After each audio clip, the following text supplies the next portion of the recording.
मध्य प्रदेश की जीवनदायिनी मां नर्मदा के तट पर बसा जबलपुर का ग्वारी घाट नर्मदा तीर्थ के नाम से प्रसिद्ध है। मां नर्मदा के दर्शन से कल्याण का मार्ग प्रशस्त हो जाता है। मां नर्मदा में स्नान का नहीं, दर्शन का महत्व है। मां नर्मदा किनारे कण कण में भगवान शिव विराजमान हैं। नर्मदा किनारे बने मंदिरों में मां नर्मदा का प्रताप होता है और मंदिर में विराजमान मूर्ति स्वयं सिद्ध हो जाती है। ग्वारी घाट के तट पर श्रद्धालुओं ने मां नर्मदा का एक बहुत पवित्र मंदिर की स्थापना भी पानी के बीच में की है। जितने लोग ग्वारी घाट में स्नान करने आते हैं वे सब नाव से मां नर्मदा के दर्शन करने जरूर आते हैं।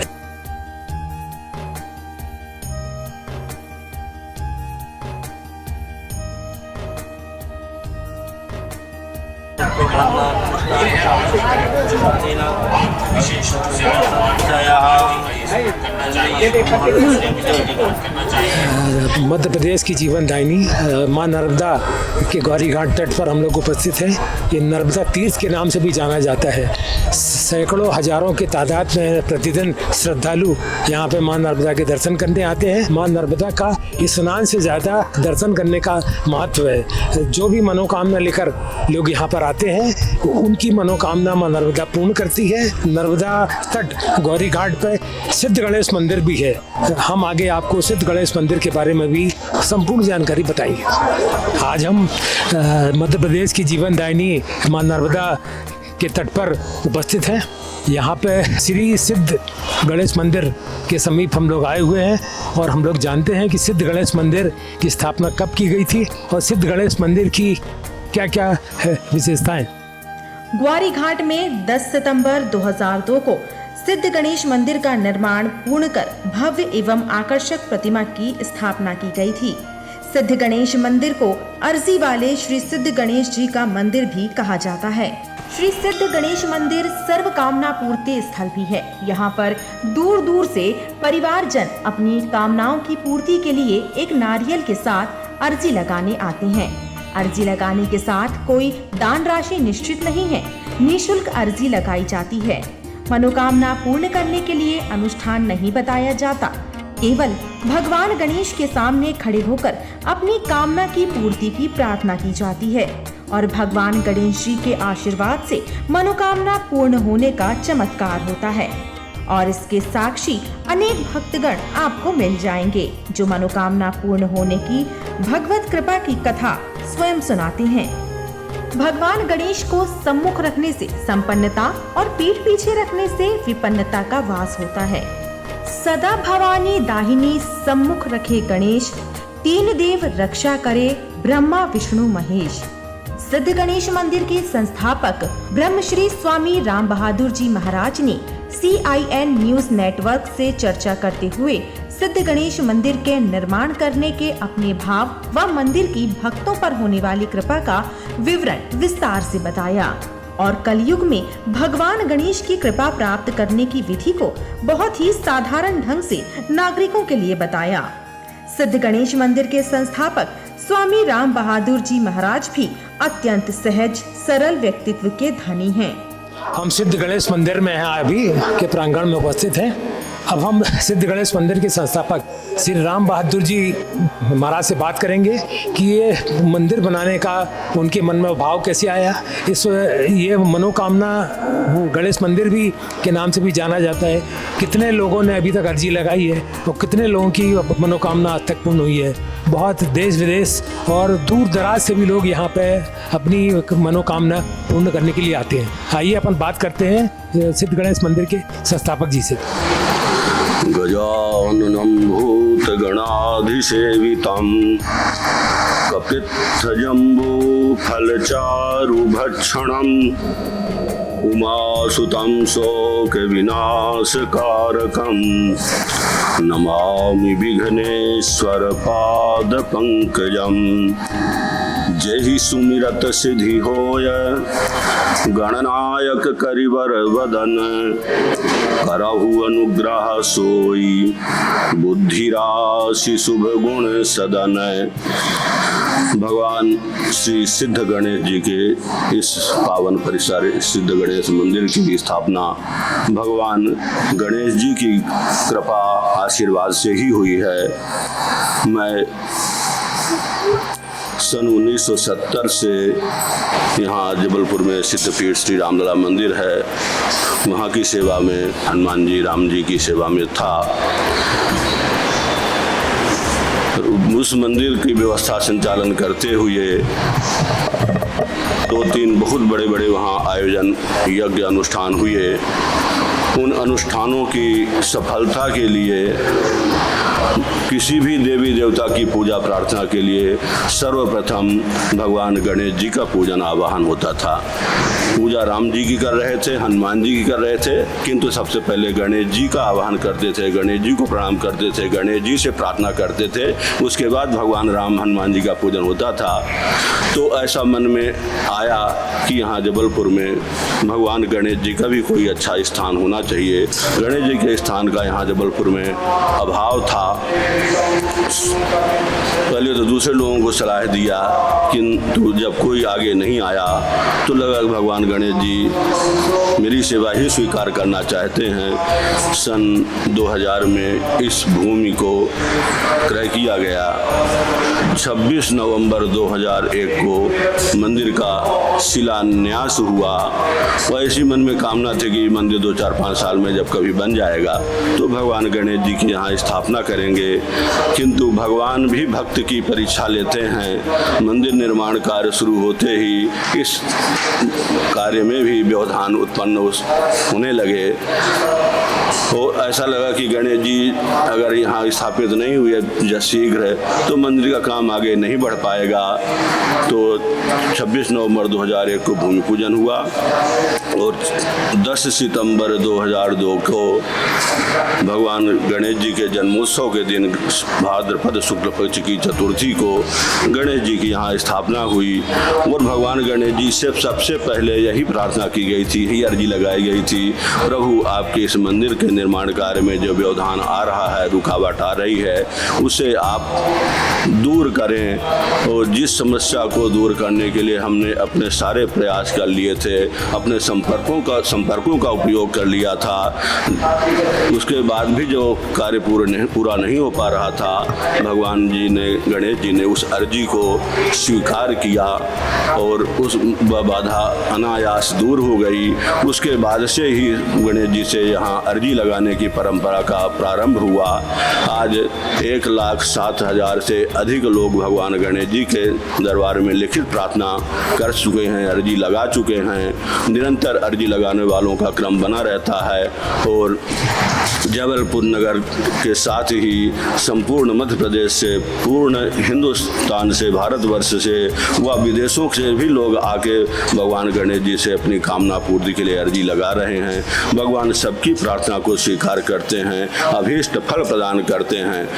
गणेश जी से हर तरह की प्रार्थना की जाती है, संतान उत्पत्ति के लिए, पुत्र प्राप्ति के लिए, पुत्र की शिक्षा के लिए, उसकी नौकरी के लिए, व्यवसाय के लिए, विवाह के लिए और अंत में प्रभु चरण, बीमारी बाधा दूर होने के लिए अंत में प्रभु चरणों की कृपा, आशीर्वाद, त्याग, तपस्या, साधना, सिद्धि के लिए भी बड़े बड़े ऋषि मुनि लोग, साधु संत लोग भी आके अर्जी लगा रहे हैं। भगवान सबकी प्रार्थना को स्वीकार कर इच्छित फल प्रदान कर रहे हैं।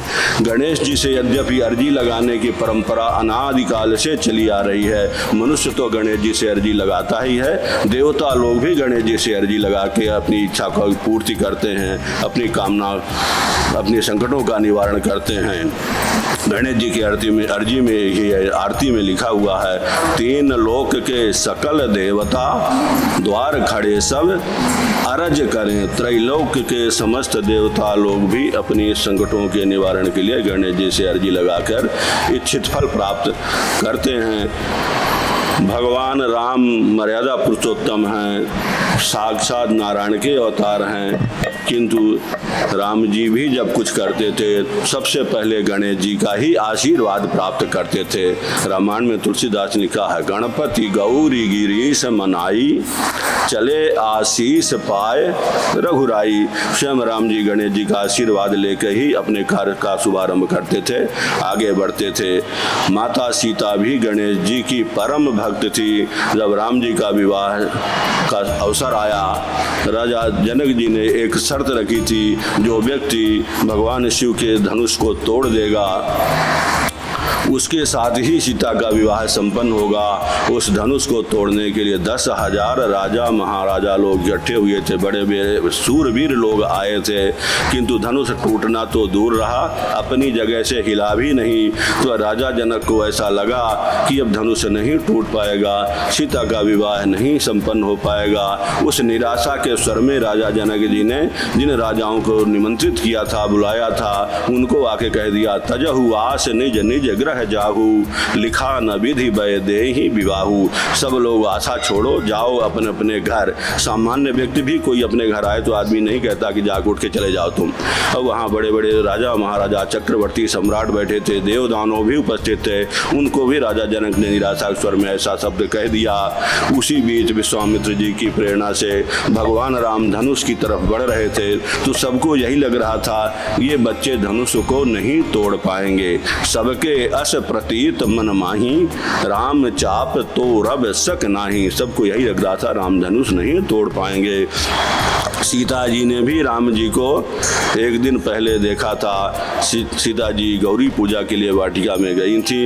राम जी उसी समय गुरु जी के पूजन के लिए फूल तोड़ने के लिए गए थे। दोनों ने एक दूसरे को दूर दूर से देखा था। सीता जी ने देखा कि राम जी को फूल तोड़ते तोड़ते माथे में पसीना आ गया, भाल तिलक श्रम बिंदु सुहाए। तो उनको यही लग रहा था जिनको फूल तोड़ने में पसीना छूटता हो है, वो उस कठोर धनुष को कैसे तोड़ेंगे जिसको बड़े बड़े सूरवीर लोग हिला भी नहीं पाए। तो सीता जी के मन में बड़ा कष्ट था। अति परिताप सी मन माही, लव निमेष जुग सय सम जाही। पिताजी को भी कहा, आह तात दारुण हठ ठानी, समुझत कछु हित लाभ न हानि। हाय पिताजी, आपने कैसी कठिन प्रतिज्ञा किया है, आपने हानि लाभ का आगे पीछे कुछ विचार किया ही नहीं। अंत में सीता जी ने गणेश जी से ही अर्जी लगाई थी, गणनायक वरदायक देवा, आजु लागी कीन्ही तव सेवा, बार बार बिनती सुन मोरी, करहु चाप गुरुता अति थोरी। हे गणों के नायक, श्रेष्ठ फल देने वाले भगवान गणपति जी, मैंने आज के दिन के लिए ही आपकी पूजा की है, अर्चना की है, इसलिए मैं आपसे बार बार विनती कर रही हूँ। आप मेरी विनती को, प्रार्थना को स्वीकार करिए, मेरी अर्जी को स्वीकार करिए, इस धनुष की कठोरता को कम कर दीजिए। सीता जी प्रार्थना कर रही थी। राम जी धनुष के पास गए, हाथ बढ़ाया था धनुष उठाने के लिए, लिखा धनुष तड़ाक से टूट गया। भयो भुवन धुनि घोर कठोरा, देखा चाप खंड महिरारे। सीता जी ने माला डाला। उसी समय परशुराम जी का पदार्पण हो गया। परशुराम जी बड़े नाराज हुए, आके राम जी को भी डांट लगाया। उन्हें राजा जनक को पहले कहा जड़ जनक धनुष के ही तोड़ा, मूर्ख जनक बतला किसे धनुष तोड़वा दिया। जब जनक जी कोई प्रत्युत्तर नहीं दे पाए तो जो 10,000 राजा महाराजा बैठे थे, परशुराम जी ने उन सबको डांटा। सो बिलगाऊ बिहाऊ समाजा, न तुम्हारे जई हैं सब राजा। जिसने धनुष तोड़ा है उसको निकाल के बाहर करो, कौन है, अन्यथा सब लोग मारे जाओगे, सबको मार लगाऊंगा। फिर भी जब कोई आगे नहीं आया तो भगवान राम जी स्वयं आगे बढ़े और राम जी ने कहा, महाराज धनुष तोड़ने वाला आपका कोई ही सेवक होगा। नाथ शंभु धनु भंजन हारा, वही हैं को एक दास तुम्हारा। हमारा धनुष तोड़ने वाला आपका ही कोई सेवक होगा। तो परशुराम जी ने कहा, सेवक तो हो नहीं सकता, शत्रु जरूर मेरा हो सकता है। सहस बाहु समसो रिपु मोरा। फिर उनको लगा कि लगता है इसने धनुष तोड़ा है, इसलिए इसके मन में धनुष तोड़ने का अहंकार आ गया है। सीधे मुंह बात नहीं करता, घुमा के बात कर रहा है। तो राम जी को ही डांट लगा हमने तोरे उचाप दाप बड़वाड़ा, धनुष तोड़ लिया इसे, तुम्हारा अहंकार इतना बढ़ गया है। तो राम जी ने कहा नहीं महाराज, मैंने धनुष तोड़ा ही नहीं, मैं गया जरूर था, हाथ भी बढ़ाया था, छुअत ही टूट पिनाक पुराना, मैं के ही हेतु कराऊं अभिमाना, छूते से टूट गया महाराज, मैंने नहीं तोड़ा उसको। और लक्ष्मण जी ने राम जी की तरफ से गवाही दिया आके, छुअत टूट रघुपति ही न दोषु, छूते से टूट गया, राम जी का कोई दोष नहीं है, कोई गलती नहीं है। तो माता सीता की प्रार्थना का उस गणेश जी से अर्जी का ही प्रभाव था। सीता जी ने कहा था इस धनुष की कठोरता को कम करिए, भगवान गणेश जी ने कहा कठोरता क्या कम करना है, मैं 2 टुकड़े कर देता हूँ, तुम जाके माला डालो। इसलिए अपने गणेश जी की प्रार्थना में है, विद्यारंभे विवाहे चा प्रवेशे निर्गमे तथा संग्रामे संकटश्चैव विघ्नस्तस्य न जायते। विद्या के आरंभ में, विवाह के पहले, संकट के समय यदि गणेश जी से प्रार्थना कर ली जाए, गणेश जी से अर्जी लगा दिया जाए, तो फिर उस व्यक्ति के काम में कोई बाधा नहीं आती, निश्चित ही कार्य पूर्ण होता है। इस भावना को लेकर सिद्ध गणेश जी के मंदिर में अर्जी लगाने की परंपरा से ही भक्त लोग आके अर्जी लगाकर अपनी इच्छित कामनाओं को पूर्ण कर रहे हैं। भगवान गणेश जी की कृपा सबके ऊपर बनी है। दरबार में हर तरह के लोग, हर समुदाय के लोग, हर वर्ग के लोग आके भगवान गणेश जी से अर्जी लगाते हैं। अर्जी लगाने की परंपरा जो है बड़ी सरल है। भक्त लोग एक नारियल लेके मंदिर में उपस्थित होते हैं। मंदिर के रजिस्टर में यहाँ के कार्यकर्ता लोग, पुजारी लोग, सेवक लोग पहले उनका नाम लिखते हैं, पहले फिर उनका जो भी मनोरथ है उसका उल्लेख करते हैं। तो अंत में प्रभु से प्रार्थना की जाती है भक्तों को नारियल के साथ भगवान के सामने उपस्थित कर। गजाननं भूतगणाधिसेवितं कपित्थजम्बूफलचारुभक्षणं उमासुतं शोकविनाशकारकं नमामि विघ्नेश्वरपादपङ्कजं। विघ्नेश्वराय वरदाय सुरप्रियाय लम्बोदराय सकलाय जगद्धिताय नागाननाय श्रुतियज्ञविभूषिताय गौरीसुताय गणनाथ नमो नमस्ते। जेहि सुमिरत सिद्धि होय गणनायक करिवर वदन, करहु अनुग्रह सोई बुद्धि राशि शुभ गुण सदन। इस उल्लेख के साथ भगवान गणेश जी को भक्त की प्रार्थना सुनाई जाती है। अमुक व्यक्ति आपके दरबार में उपस्थित हुआ है, उसकी इस तरह की कामना है, आपकी कृपा हो, भक्त को अभीष्ट फल की प्राप्ति हो। भगवान गणेश जी सब पर कृपा कर रहे हैं, सबकी कामना पूर्ण कर रहे हैं। मैं भी निरंतर भगवान गणेश जी से प्रार्थना करता हूँ, प्रभु जो भी आर्तजन, दुखी जन, श्रद्धालु जन आपके दरबार में उपस्थित होते हैं, आपकी कृपा समान रूप से सब पर हो। यहाँ जो लोग अर्जी लगाने के बाद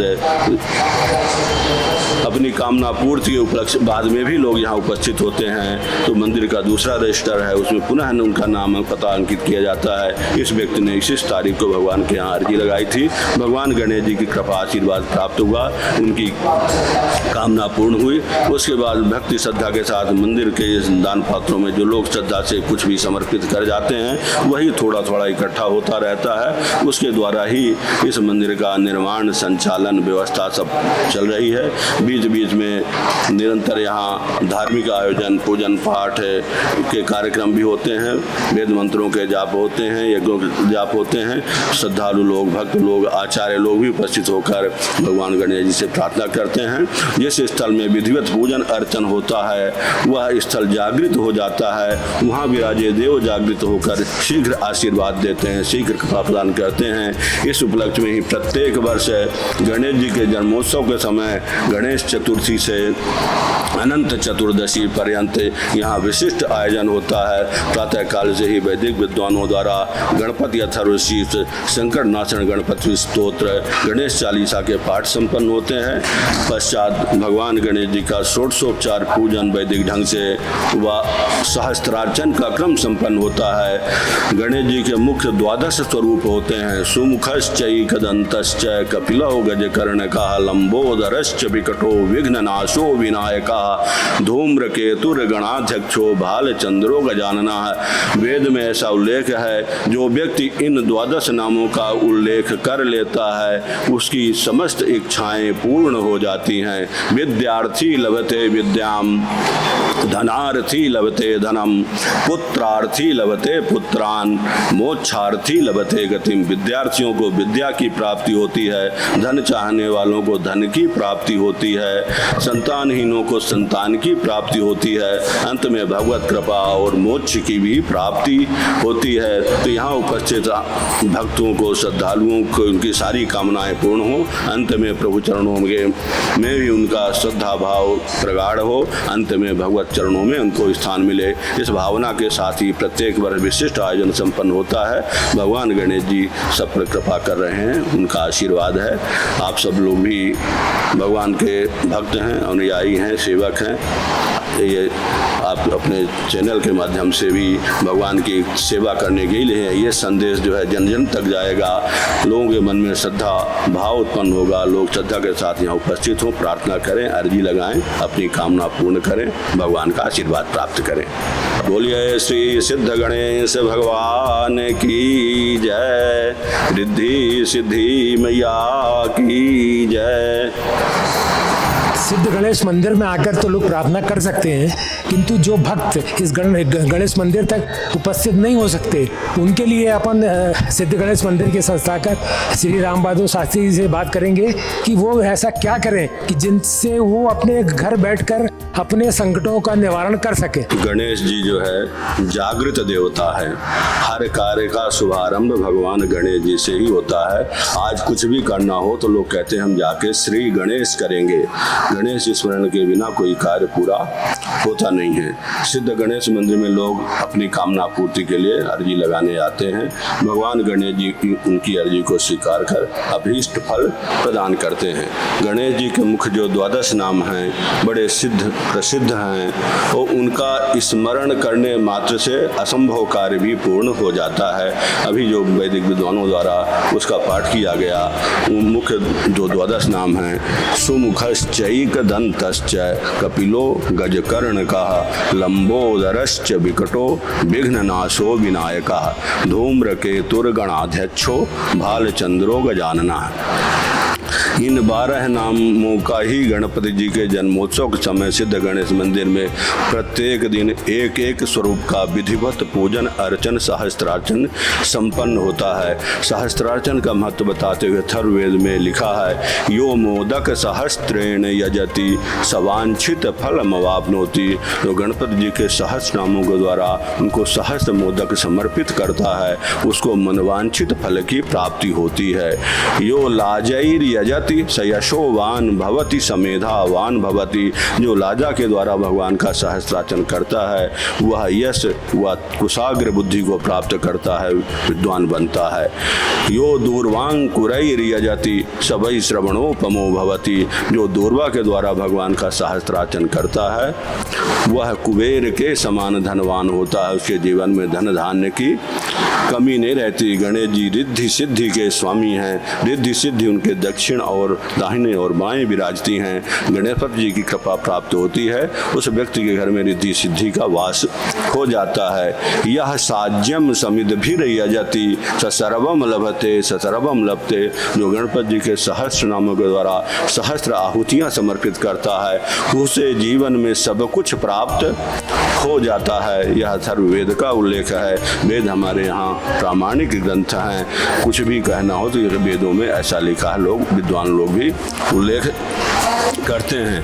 तो सिद्ध गणेश मंदिर में प्रत्येक वर्ष जो मनोकामना के पूर्ति में जो श्रीफल समर्पित किए जाते हैं उन श्रीफलों की ही प्रत्येक वर्ष आहुति दी जाती है। और गणेश जी को वेदों में प्रत्यक्ष अग्नि का रूप माना गया है। गणेश जी इस सृष्टि के मूलाधार हैं। नमस्ते गणपतये त्वमेव प्रत्यक्षम तत्त्वमसि, त्वं ब्रह्मा त्वं विष्णुस्त्वं रुद्रस्त्वं इंद्रस्त्वं अग्निस्त्वं वायुस्त्वं सूर्यस्त्वं चंद्रमास्त्वं ब्रह्म भूर्भुवस्वरम्। हे गणपति जी, आप ही ब्रह्मा हैं, आप ही विष्णु हैं, आप ही रुद्र हैं, आप ही आदि शक्ति हैं, आप ही वायु हैं, आप ही सूर्य हैं, आप ही अग्नि हैं। तो हमारी ये मान्यता है, विश्वास है, अनंत चतुर्दशी के दिन भगवान गणपति जी अग्नि के रूप में उपस्थित होकर भक्तों की मनोकामना के रूप में समर्पित श्रीफलों को प्रत्यक्ष स्वीकार कर अभीष्ट फल प्रदान करते हैं। तो जहाँ पूजन अर्चन होता है भगवान गणपति जी वहाँ उपस्थित होते हैं, आशीर्वाद देते हैं। ये प्रत्यक्ष देवता हैं, जागृत देवता हैं। दूसरे देवी देवताओं का पूजन करिए, अनुष्ठान करिए, यज्ञ करिए, तब उनकी कृपा मिलती है। गणेश जी के इन 12 नामों का उच्चारण कर लीजिए तो गणेश जी कृपा प्राप्त हो जाती है। जो लोग सिद्ध गणेश मंदिर में आके उपस्थित होकर अर्जी लगा सकते हैं, भगवान उनकी कामना तो पूरी करेंगे ही। जो लोग बाहर हैं वो लोग भी वहाँ से दूरभाष के द्वारा, मोबाइल के द्वारा भी आजकल प्रार्थना स्वीकारते हैं। मंदिर में अपना नाम, पता, अपनी कामना, अपनी संकटों का उल्लेख कर देते हैं। उनको रास्ता बताया जाता है। वो ये बताता है कि आप जहाँ भी रहें, गणेश जी के इन 12 नामों का, 12 नामों का उल्लेख कर लें तो आपकी कामना निश्चित ही पूरी हो जाएगी। कहीं कोई अभाव, कोई कमी नहीं रहेगी, कष्ट नहीं रहेगा, कष्ट दूर होगा। तो आपका कष्ट दूर होना है तभी भगवान गणेश जी के प्रति जागृत होगी, तो गणेश जी कृपा प्राप्त होगी।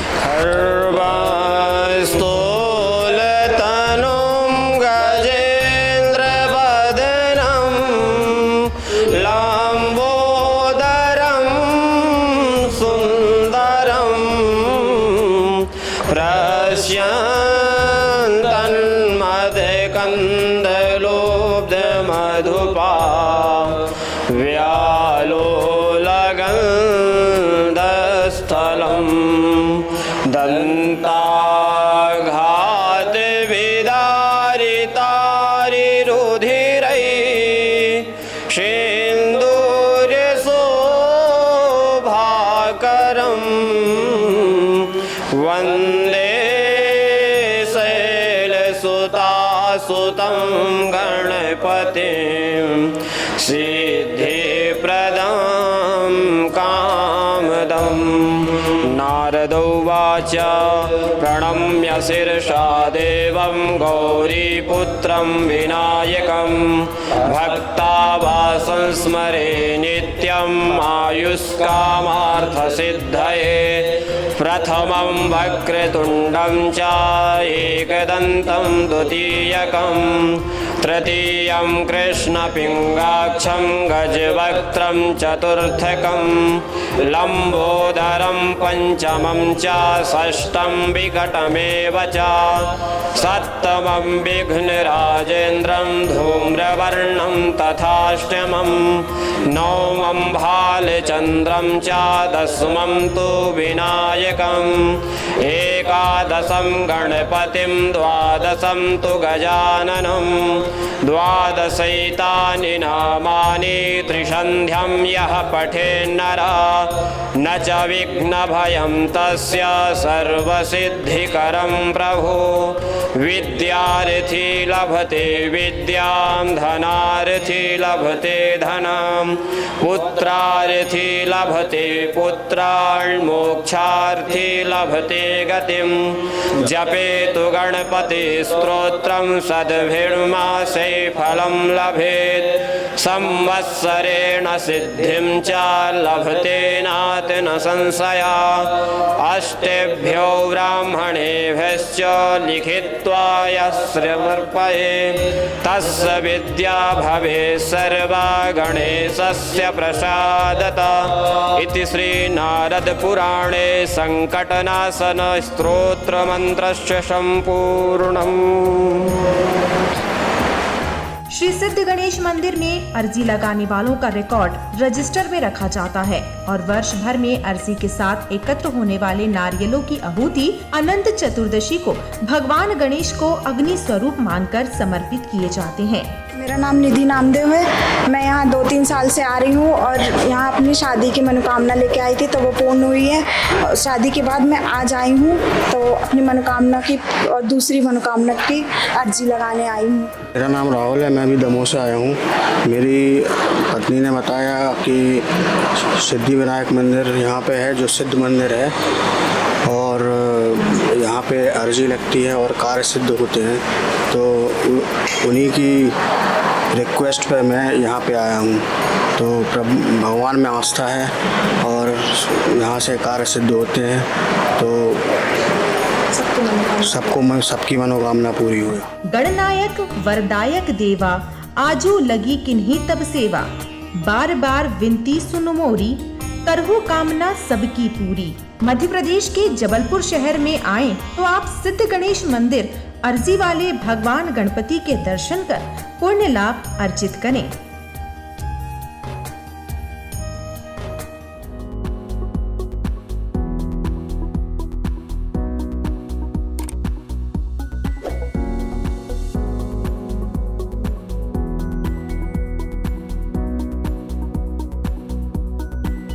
सब्सक्राइब करें CIN न्यूज़ नेटवर्क के YouTube चैनल को और न्यूज़ का अपडेट तत्काल प्राप्त करें।